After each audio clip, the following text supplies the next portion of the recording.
Welcome to Mindset Hub Tube. Before we begin, I want you to imagine something. Imagine waking up one morning and realizing that somewhere along the way, you stopped believing in yourself. Not because someone told you to, not because you failed once, but because little by little, disappointment became familiar, fear became comfortable, and hope quietly packed its bags without saying goodbye. Now imagine that tonight, everything begins to change, not with a miracle, not with luck, but with one small decision. Stay with me until the end, because this isn't just a story. Somewhere inside it, you may discover a part of yourself you've forgotten for years. On the edge of a crowded city stood an old train station that most people ignored. Every morning, thousands of people rushed past it without even looking. But every evening, when the streets became quieter, one bench near Platform 3 was occupied by the same elderly man. His name was Elias. No one knew where he lived. No one knew what he had done in life. Some believed he had once been wealthy. Others thought he had lost everything. The truth was much simpler. He had spent his entire life watching people. One rainy evening, a young man named Noah collapsed onto the bench beside him. His shoulders were heavy. His eyes looked exhausted. Not from lack of sleep, from carrying invisible weight. Elias glanced at him. Long day? Noah laughed bitterly. More like a long life. The old man smiled. You're too young to say that. Noah looked down at his worn shoes. I had dreams once. What happened? They expired. Silence settled between them. Rain tapped softly against the station roof. Finally, Elias asked another question. When did you stop introducing yourself to your own dreams? Noah frowned. I don't understand. You still introduce yourself to strangers, to coworkers, to clients. But when was the last time you sat quietly with the person you hoped to become? Noah didn't answer, because he couldn't remember. Every morning, Noah woke before sunrise. He hurried to work, answered emails, attended meetings, paid bills, scrolled endlessly through videos of people who seemed happier, more successful, more confident. Every night he promised himself tomorrow would be different. Tomorrow he would begin. Tomorrow he would exercise. Tomorrow he would write. Tomorrow he would learn. Tomorrow, tomorrow, tomorrow. Weeks became months. Months became years. One evening he stared into his apartment mirror. For a brief second, he barely recognized the person looking back. Not because his face had changed, because his spirit had become quiet. I didn't think life would look like this, he whispered. The room offered no reply. The next evening he returned to the station. Elias was already waiting. I knew you'd come back. How? People searching for answers always returned to places where they felt heard. Noah sat beside him. I feel stuck. Elias nodded. No. What? You don't feel stuck. I do. No. The old man looked directly into his eyes. You feel afraid of moving. Those words landed like lightning. Afraid. Not trapped. Afraid. Afraid of failing. Afraid of wasting time. Afraid of looking foolish. Afraid that effort might not be enough. The fear had quietly disguised itself as comfort. Elias reached into his coat pocket and pulled out a tiny marble. He handed it to Noah. What am I supposed to do with this? Carry it. Why? So every time you touch it, you'll remember something. What? The smallest object can change the direction of the largest river. Noah laughed. That's impossible. Elias smiled. Exactly. So why believe it? Because impossible things happen slowly. That night, Noah placed the marble beside his bed. The next morning, he picked it up before leaving for work. Nothing magical happened. Bills still existed. Traffic remained terrible. His boss still criticized him. But something inside had shifted. Instead of complaining during lunch, he spent 10 minutes reading. Instead of watching television for 4 hours, he walked around the neighborhood. Instead of sleeping with regret, he slept with curiosity. Tiny changes. Almost invisible. 3 weeks later, his friend Daniel invited him for coffee. You look different. I do. You smile more. I still have the same job. So, I still have the same apartment. So, I still have debt. So, Noah paused. I don't know. Daniel leaned forward. Maybe your circumstances haven't changed. Maybe you have. Life rarely announces transformation with fireworks. More often it whispers. One quiet decision. One honest conversation. One brave attempt. One page read. One apology offered. One sunrise witnessed instead of ignored. Transformation hides inside ordinary moments. Most people miss it because they're waiting for extraordinary ones. Months passed. Noah continued visiting Elias. Sometimes they talked. Sometimes they simply watched trains arrive and depart. One evening Noah asked, "Why do people compare themselves so much?" Elias pointed toward the tracks. "Look." 2 trains arrived. One stopped for only 2 minutes. The other remained for nearly 20. Different destinations, different schedules, different purposes. If the first train judged itself by the second, it would believe it was late. If the second judged itself by the first, it would believe it wasn't moving fast enough. He smiled gently. The tracks never argue. Only passengers do. Noah stared quietly. How much of his suffering had come from comparing journeys that were never meant to be identical? Winter arrived. Business at Noah's company slowed. Layoffs began. Anxiety spread through the office like smoke. One afternoon, his manager called him in. "We have bad news." His heartbeat raced. "I'm sorry. You've been let go." Everything became silent. The elevator ride home felt endless. His apartment suddenly seemed smaller. He sat on the floor staring at the ceiling. Old thoughts returned. "You're a failure. Nothing changes. You'll never get ahead." For hours he believed every word. Then his hand slipped into his pocket.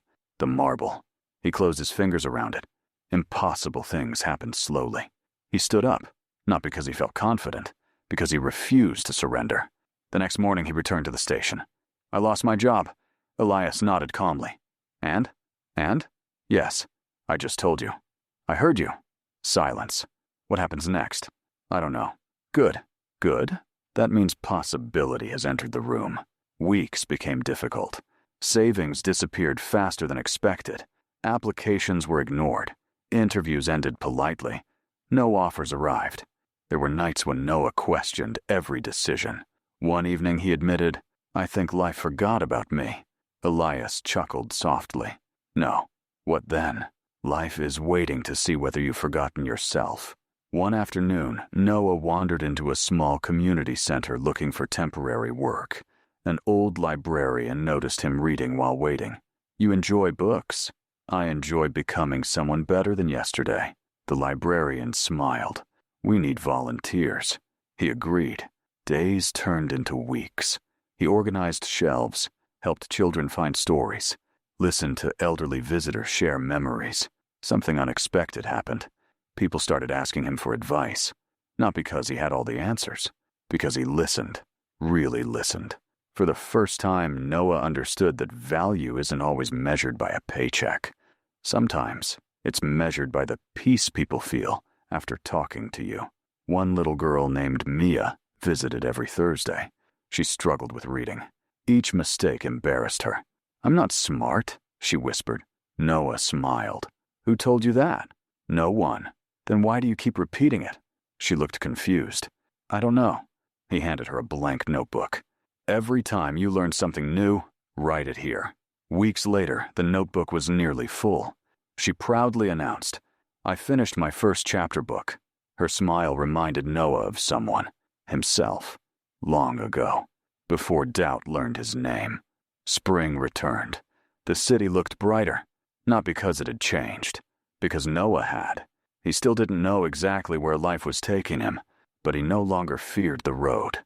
One evening he rushed excitedly to Platform 3. "I got a new job." Elias smiled. "I knew you would."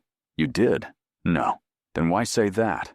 "Because I knew you had become someone who wouldn't stop walking." Years passed. The marble grew smooth from being carried every day. Noah eventually started mentoring young professionals who felt lost. He never claimed to be extraordinary. He simply shared stories. One evening, a nervous young woman asked him, "How do I know if I'm moving in the right direction?" He thought about Elias, then answered, "If today's version of you is a little kinder, a little wiser, and a little braver than yesterday's, you're already moving." She smiled through tears. I needed to hear that. So did I. One rainy evening, Noah hurried to the old station. The familiar bench was empty. For the first time, a station worker approached quietly. "You knew him?" "Yes. He came every evening." "I know. He left something for you." The worker handed him a small envelope. Inside was a handwritten note. It read, "My friend, people believed I spent years waiting for trains. They were wrong. I was waiting for people to remember who they could become. Never forget. The strongest trees were once seeds no one noticed. Keep helping people see forests inside themselves. And when someone tells you they have lost hope, sit beside them before you offer advice. Hearts open long before minds do. Thank you for continuing the journey." Noah read the letter again, then again. Tears quietly filled his eyes. The bench suddenly felt different, not empty, full, filled with conversations, with courage, with second chances, with beginnings disguised as endings. Years later, another exhausted stranger sat down on that very bench. "I think my life is falling apart," the young man whispered. Noah smiled gently. "So did mine once." He reached into his pocket. The marble. He placed it into the stranger's hand. "What is this?" "A reminder." "Of what?" "That your future doesn't arrive all at once." The stranger looked puzzled. Noah continued. "Every sunrise asks the same question. Will you become a little stronger today than you were yesterday? You don't have to become someone else overnight. You only have to refuse giving up on the person you're becoming." The trains continued arriving. People continued leaving. The city remained noisy. The world stayed imperfect. But somewhere, another heart began believing again. And perhaps tonight, that heart is yours. Maybe you've been carrying invisible pressure for longer than anyone knows. Maybe you've convinced yourself that you're behind. Maybe you've compared your life to people whose stories you only see through tiny windows. Maybe you've waited for confidence before taking your first step. But confidence often arrives after courage, not before it. You don't need permission to begin again. You don't need perfect conditions to take one meaningful step. You don't need yesterday to be different in order for tomorrow to become extraordinary. Your story is still being written. The page you're living today is not the final chapter. Some of the greatest transformations begin quietly, when no one is watching, with a decision so small that the world barely notices. But your future never forgets. So tonight, promise yourself one thing. Not that you'll become perfect. Not that you'll never fail again. Simply promise that you'll keep showing up for the person you're capable of becoming. Because every act of patience strengthens your character. Every honest effort shapes your future. Every setback teaches a language that success alone can never speak. And one day, without realizing exactly when it happened, you'll look in the mirror and smile. Not because life became easy, but because you became stronger than the life you once feared. Thank you for spending this time with Mindset Hub Tube. If this story touched your heart, inspired you to believe in yourself again, or reminded you that hope is never truly lost, please like this video, subscribe to the channel, share it with someone who needs encouragement today, and leave a comment below telling us the lesson that impacted you the most. Until next time, keep believing, keep growing, and keep becoming the person your future is waiting to meet.